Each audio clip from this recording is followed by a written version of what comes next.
You're listening to Raised by Spirit, Bloodline by Design, written and narrated by ancestral medium Jenn LeFevre. Decree 9.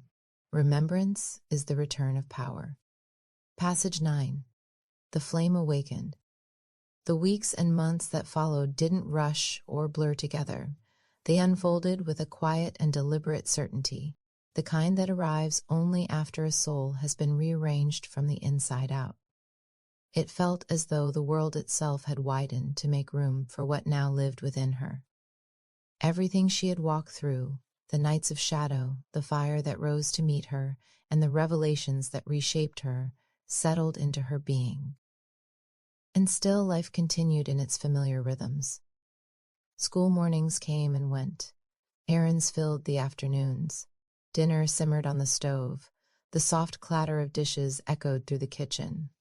Woven through all of it were the readings she offered, each one a doorway into someone else's story, someone else's remembering. And truth, once awakened, doesn't stay still. It begins to move. It begins to find who it needs. And as the next soul sought for her truth, the path led her straight to Jenn's door. One day, as a woman approached Jenn's walkway for a private session, she clutched her purse a little too tightly, the air around her shifting with a charge that felt as though something had been waiting for her arrival. Her thoughts were tangled with hesitation. She'd heard the stories, the whispered accounts that hovered somewhere between belief and impossibility. And now, standing here, one quiet thought rose up. What if this is real? Jenn opened the door just as the woman's hand lifted. "Hey there, darlin', come on in," Jenn said with an easy warmth. The scent of burning sage, amber, frankincense, and copal curled through the air as they made their way through the house.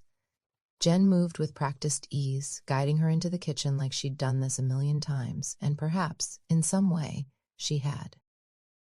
"Coffee or water before we start?" Jenn asked. "Water's fine," the woman said softly. Jenn could hear the questions spinning through her mind. She shot her a look, catching the thoughts just as they settled. Your mind's racing faster than your ancestors can keep up. "What's there to be so nervous about?" Jenn said with a light giggle. "I'm not nervous," the woman said, though her voice wobbled. Jenn replied, her brow lifting. "Okay, maybe a little. I've never done this before. What if no one comes through? We all have ancestors, right?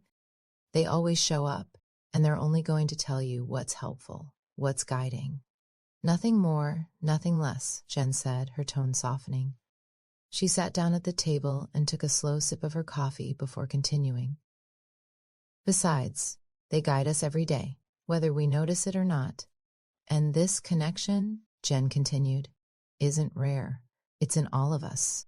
Next to Jenn, two loved ones stepped forward, escorted by Maggie. Their presence shifted the air, subtle but unmistakable. They leaned in, eager, but Maggie lifted a hand, telling them to wait. Jenn shifted in her chair, the shift in the room noticeable. "Also, anyone on your team can come through. Some you'll know, some you won't, but every single one is tied to your lineage, your healing, your design. No one arrives without purpose or permission. Not with me," she said, her voice steady and sure. "So, how does this work? Do you start, or do I?" the woman asked, fingers tightening slightly. "I'll start," Jenn said, already tilting her head as if listening to something just out of view. Two people are stepping forward, a man and a woman. The man says he's your father, and he's here with his mother. He wants me to call him Dean. And your grandmother's laughing. She's saying that wasn't the name he was given. She's showing me how she wanted to name him Dean, but his father insisted on James Jr., so she just called him Dean anyway. She says it became a whole family argument. Jenn smiled. He's shaking his head like she still tells that story even in heaven. "Oh my God, that's them. That's exactly them," the woman said, pressing a hand to her chest. "She told that story constantly. Well, apparently she still does," Jenn said, a small smile forming. Her expression shifted, her attention sharpening as if someone had leaned in close. "He's showing me how he passed, a stroke, and while he's saying that, he's pointing to your left temple. He says you've been feeling pressure there off and on. You've been worried something's wrong, but he's shaking his head no. Wait, what? That's been happening, she said, eyes widening. It's one of the ways they nudge us. The body hears them before the mind does, Jenn explained. I didn't know that, the woman whispered. Most people don't. Next time it happens, just check in. If it's him, it fades. If it doesn't, he's trying to say more. All right, he's shifting topics, Jenn said with a small laugh.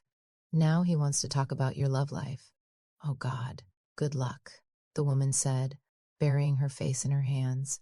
That's exactly why he's bringing it up. He's showing me a relationship the whole 12 years. He says it mirrors his parents. And your grandmother's nodding, saying her marriage was the same. A constant back and forth. Yep, that was them. And honestly, that's been me too, the woman admitted. He's showing me 2 doors now, Jenn said. 2 paths. You're standing between them. The one you're drawn to is the one you feel guilty about, but he's waving his hand like, no, that's not the truth. I did have that dream. I didn't think it meant anything, the woman said. Jenn nodded. He's talking about a past lifetime with your current partner. He says the reason the last 2 years have been so hard is because this isn't the first time you've lived this dynamic, Jenn explained. He's showing me that in that lifetime you were your partner's mother. You died giving birth to him. He never knew you. That loss carved a wound so deep it shaped his entire soul's journey. He never experienced unconditional love in that lifetime. So he rejected love altogether, in that life, in the next, and in the one after that. The wound followed him like a shadow that refused to loosen its grip. That actually makes sense. He's been acting like he's waiting for me to leave. That was never a fear before, the woman whispered.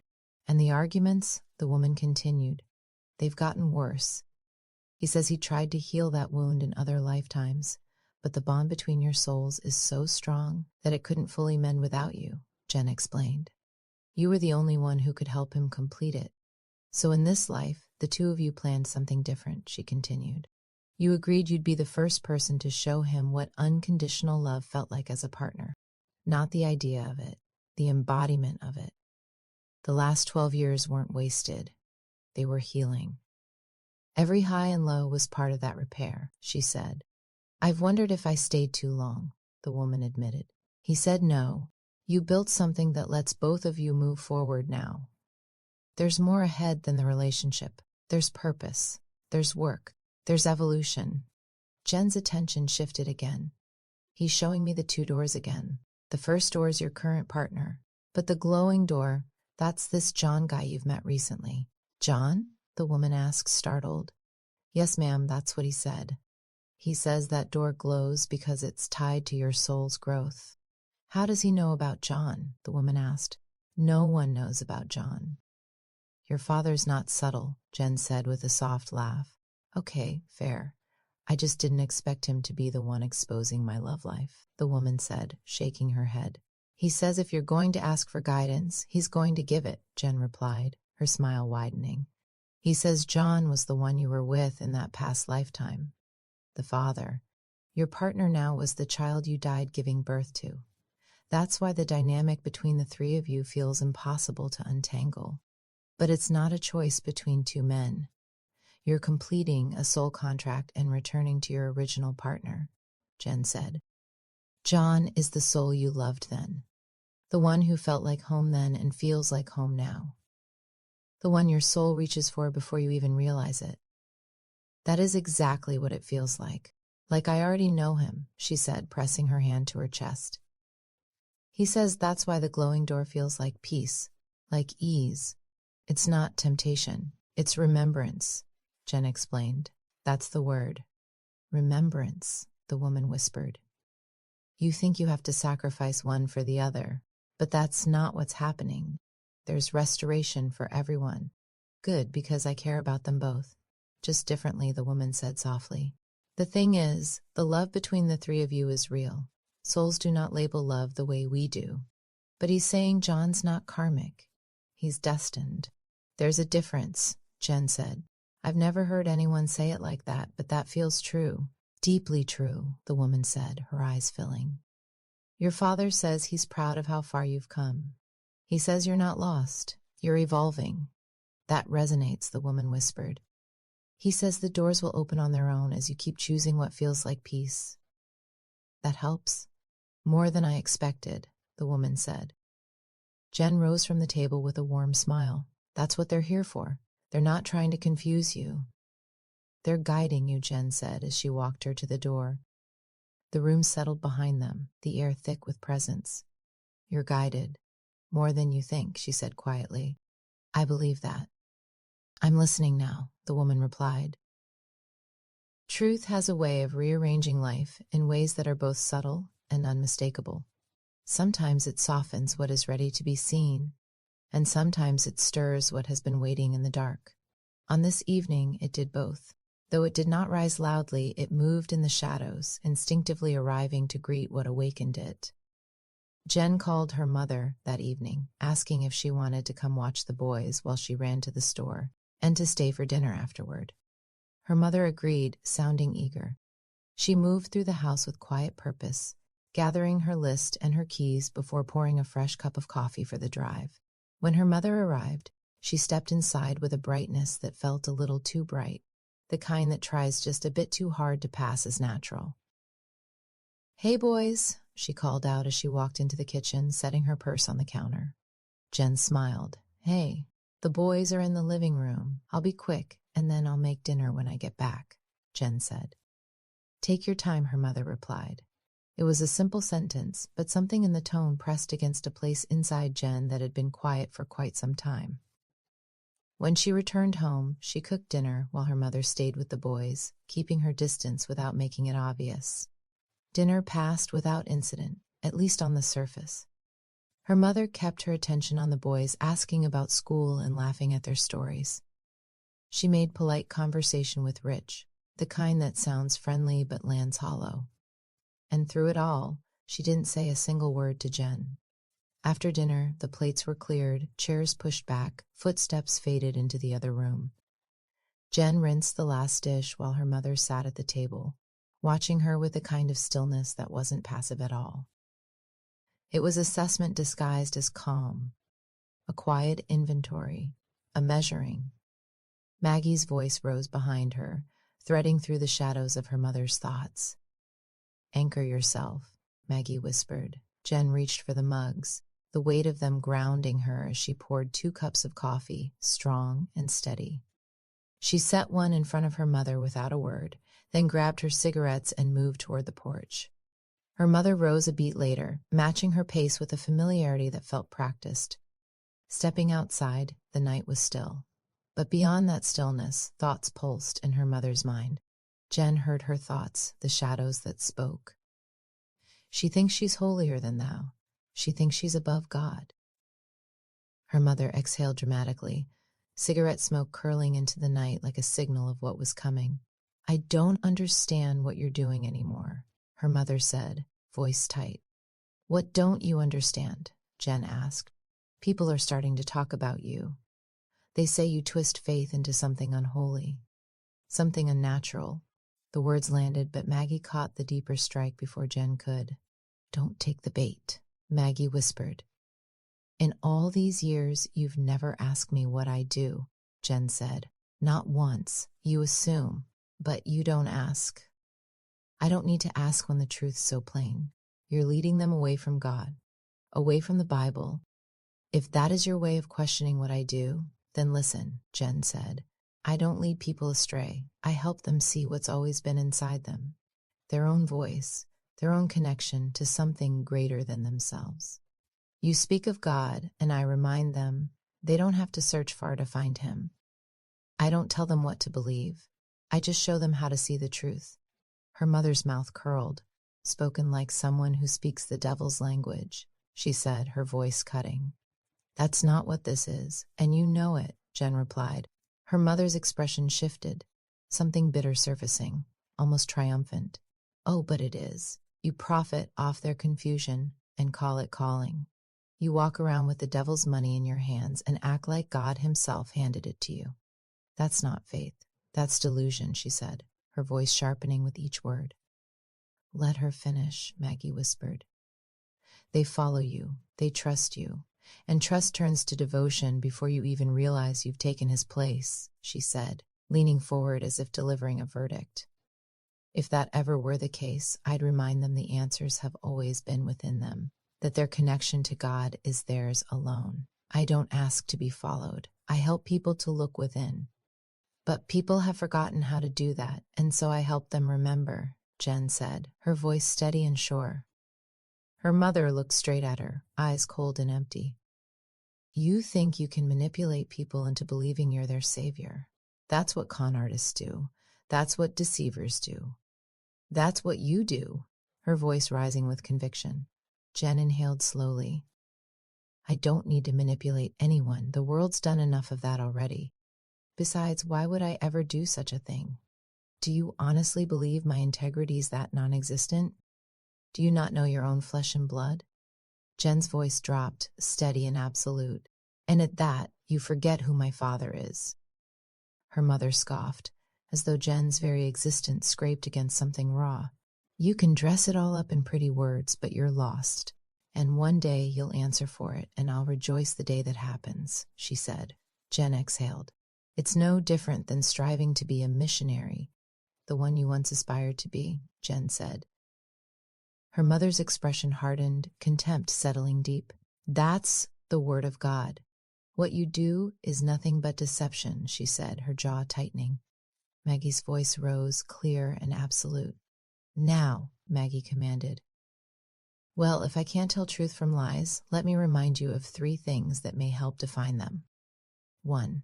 The day in the parking lot years ago, when you and that woman were caught in your hypocrisy, I suppose the devil knew exactly what he was doing when he disguised himself to me as your husband, trying to stop you from making a choice with consequences you were all too willing to overlook. 2. Do you truly believe I don't know the truth about your own childhood simply because I've never spoken it aloud? Silence isn't ignorance, it's restraint. And you should know that better than anyone. And 3, neither of those truths required a $50,000 ticket into heaven, courtesy of Jimmy Swaggart's deceptions. But you paid the price willingly, believing salvation came stamped with a receipt. That wasn't faith, that was desperation. Something recoiled inside her mother, old, wounded, and furious. How dare she? How dare she speak what should never be spoken, her mother thought. Before the accusations could plunge deeper, the door creaked open as the boys stepped onto the porch. Her mother seized the escape instantly.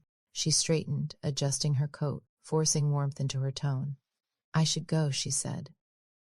She crouched down, pulling both boys into gentle hugs, smoothing their hair like everything was normal, like she hadn't spent the last half hour trying to dismantle their mother. Be good for your mom, her voice sweetened. She watched as her mother avoided her eyes, slipping back into the car with controlled politeness. Thanks for dinner. Good night, she said. When the car door closed, Jenn remained on the porch, the night settling around her like a verdict. It had to be said, Maggie whispered, and you had to be the one to say it. That was just the ember. The flame comes next. As the months carried Jenn deeper into her own certainty, life continued around her. Yet standing before her mother's judgment remained the ember that refused to ignite, like a shadow rising again and again, insisting darkness remain. A few months later, this time at her mother's apartment, the scent of fried chicken and cornbread filled the air. She moved through the kitchen with ease, her hands steady as she prepared her mother's meal. Behind her, her mother stood at the window, lost in inward contemplation, fingers curling against the sill. A storm brewed behind her eyes. Her thoughts churned, twisting in silence, feeding on doubt, circling back on themselves, looping endlessly like a snake swallowing its own tail. Maggie's voice cut through Jenn's thoughts, sharp and urgent. She's spinning again. Listen to her thoughts. Be prepared, she said. Jenn adjusted herself and listened. She's flaunting herself again, acting like she's helping, pretending her money's charity. She doesn't want to help me. I shouldn't even eat this food, tainted by her work bought with the devil's money. Her work. Work? It's filth dressed as purpose. She lies with a smile. A liar coated in sweetness, poison hidden under honey. Lilith in disguise. A Lilith. How many has she led astray? The boys. What lies has she fed them? How many desperate people has she fooled? And they pay her. Pay her? For what? For blasphemy. It's worship. Devil worship. It's evil, and it needs to be stopped. I don't know who you think you are anymore, her mother finally blurted out. Jenn exhaled slowly, steadying herself. She was used to this. What are you talking about? I'm exactly who I've always been. Maggie's whisper rose, low and firm. Let her speak, she said. No, you're not, her mother snapped. You think you're so enlightened, walking around on your high horse, claiming to help people, twisting the truth into something unholy? Do you even realize what you've done? Jenn met her gaze. Again, I haven't twisted anything. Not yet. Let her continue, Maggie whispered. You don't even see it, do you? Her mother spat, gripping the counter until her knuckles whitened. You're so blind, so dumb. You stand there talking about energy, intuition, spirits. Do you even hear yourself? You sound ridiculous, and you're lying to people. Jenn tilted her head, ready to fire, but Maggie's voice cut sharper, unmistakable. Wait, Maggie commanded. Tell me one time I've lied, ever. You can't, because I can't lie, but suddenly I'm a fraud, a manipulator. Make it make sense. Her mother laughed, cruel and mocking. Oh, you do, effortlessly. Jenn inhaled slowly, taking the food off the stove. I don't manipulate anyone. I show people what's already inside them, the part of themselves they've spent years ignoring because someone convinced them they had to be small, obedient, afraid. Her mother rolled her eyes, disdain dripping from every word. You're making people depend on you. They should depend on God. Do you not see that? Do you not see how dangerous that is? Go ahead, Maggie said. Weakness is forcing fear into faith and calling it righteousness. It's demanding control instead of allowing people the freedom to think, to experience, to believe for themselves. You mistake obedience for strength. But faith without choice isn't faith, it's conditioning. Faith isn't submission, not a cage, not fear disguised as devotion. You've spent your life viewing the world through a distorted lens of unhealed trauma, condemning anything beyond your conditioned understanding. Faith can never be controlled, and you've mistaken control for wisdom, and that's why you can't seem to understand what I do. Her mother opened her mouth, ready to fire back, but nothing came. Jenn didn't let the silence remain. You can strip me of your approval, but never of truth, never of who I am. Her mother remained silent. Maggie's whisper softened. Finish cooking, she said. Jenn turned back to the stove, plating her mother's meal, portioning the rest out for later, quietly fulfilling both her promise to her father and her destiny. Come on, your food's ready, Jenn said as she set the plate down on the table. Jenn felt the flame rise, not in defiance but in truth. This was the battlefield she'd been born into, the lineage she'd been called to transform.